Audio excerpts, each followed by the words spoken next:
Hello, I'm Amie San, and as an animal communicator, I sometimes work with people that are about to lose their pets. Could also be their horses and other big animals. They can be pets as well. It doesn't really depend on the size, and if you are an animal owner, you know what I'm talking about. And you also know how hard it is and how sad and exhausting and even devastating when you realize you're going to lose your pet. And I would like to talk today about a way how you can make it for you and for the animal as easy as possible, if I can say that. I myself lost my little dog last year, or one of my dogs, the oldest one, and she was 14 and a half, and from one day to the other she got sick and she couldn't breathe anymore, and I knew straight away she will not make it on a long term with that. I could just feel it. As a psychic, it was really, really easy to perceive. But nevertheless, I took her to the vet and we checked everything and she confirmed, and I took her home again, and I decided to give her the most beautiful last days of her life, which I could. And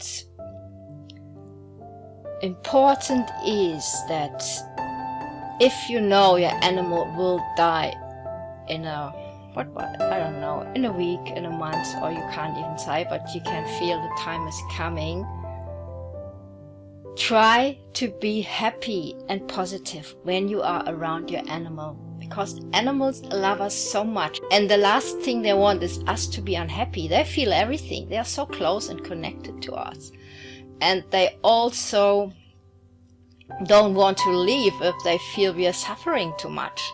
So to make it easy for them and to give them a smooth transition and support them, just try to be as happy as you can around them. That really, really helps them. And tell them that it is okay that they are about to leave. Let them know. If you have the sad moments, go in another room. They might still sense it, but it's not as bad as if you have them on your lap and cry. You might do that once when the time is really close, but don't do that all the time.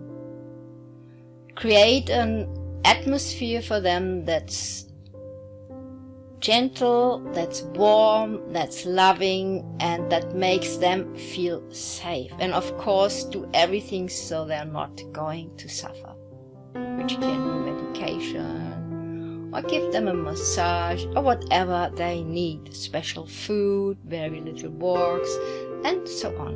You can talk about that probably with your vet. Very, very important, when the time comes, do not take your animal to the vet practice and drop it there and tell the vet, so now please put it down. No animal deserves that. In my opinion, animals should never die in a vet's practice. That's a horrible place to die. And you don't want your best friends to leave this planet and to pass with a trauma, which will happen if you just drop them off and leave them alone. These days, thank goddess, vets come to your home and then they do everything there. And this is what I did with my little Pepita.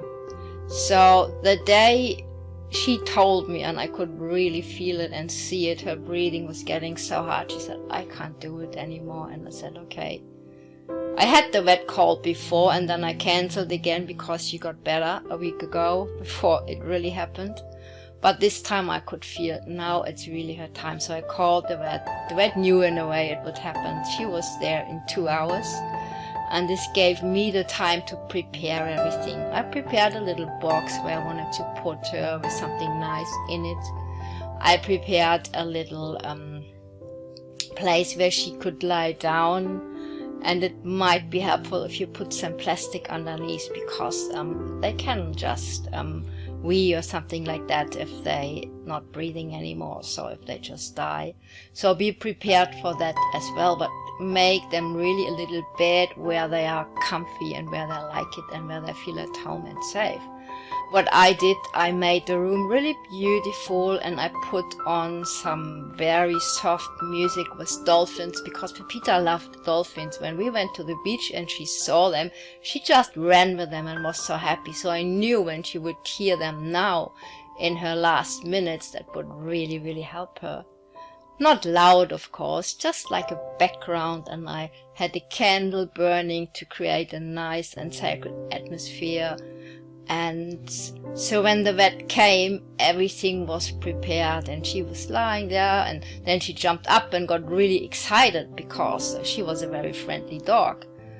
So the vet will explain everything to you, and there are two ways how they can do it. They can either give them the syringe that puts them to death straight away, or they can give them a syringe that makes them fall asleep first. My recommendation is use this one, even if you have a horse. They also call it the green dream.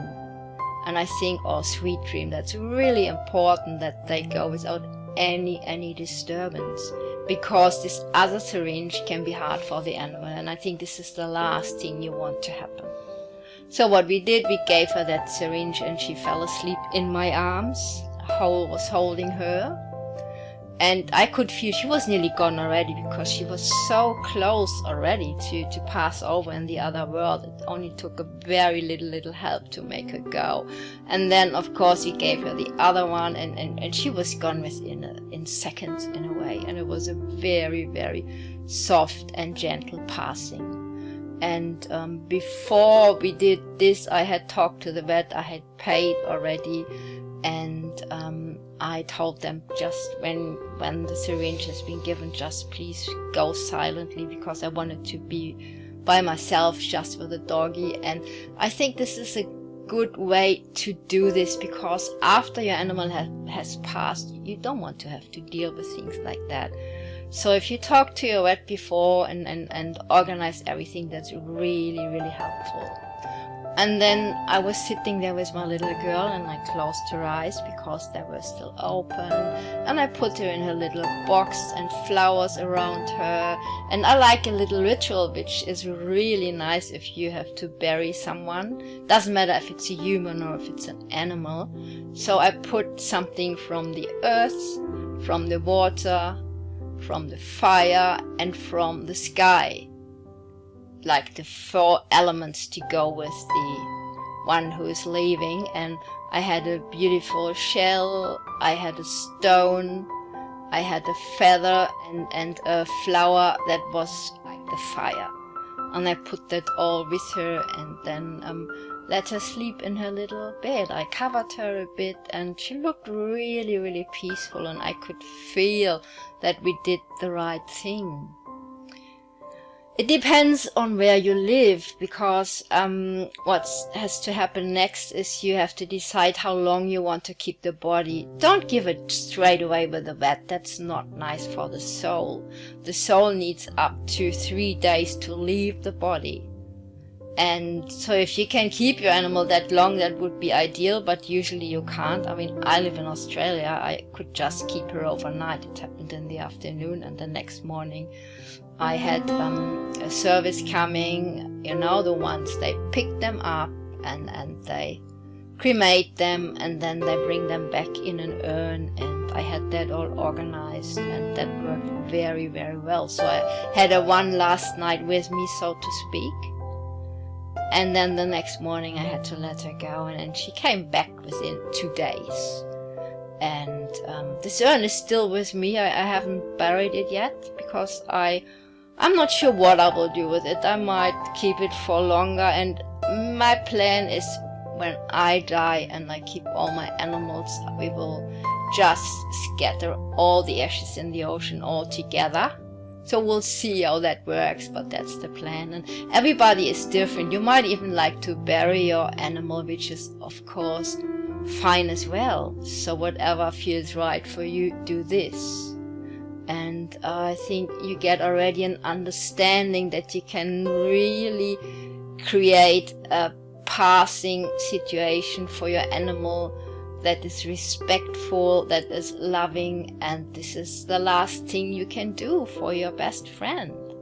So go for it. And of course it is sad, and of course you will have to cry. And I was crying a lot after my doggy passed. I was really devastated because I had her so long, all her life, and then all of a sudden she was gone. And this is really, really hard.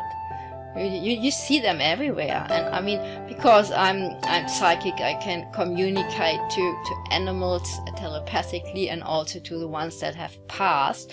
So for me, it was very good because I could talk to her, and before she left, we already agreed that she would come back anyway and be my dog again.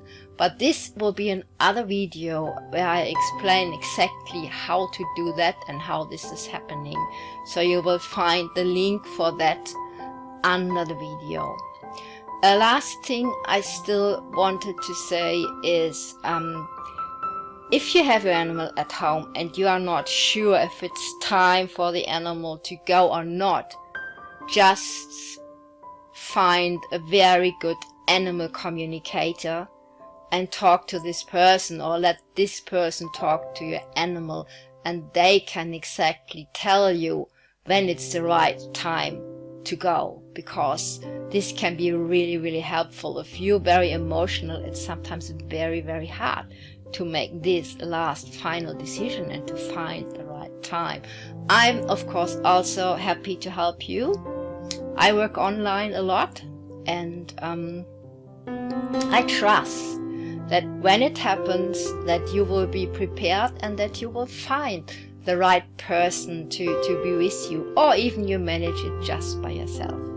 Well, I hope that helped you and gives you an idea and an understanding that even if an animal passes, it's not the end of the story. You will still be connected to it, and you can make it an experience that is really sacred and loving. So much love and all my best wishes.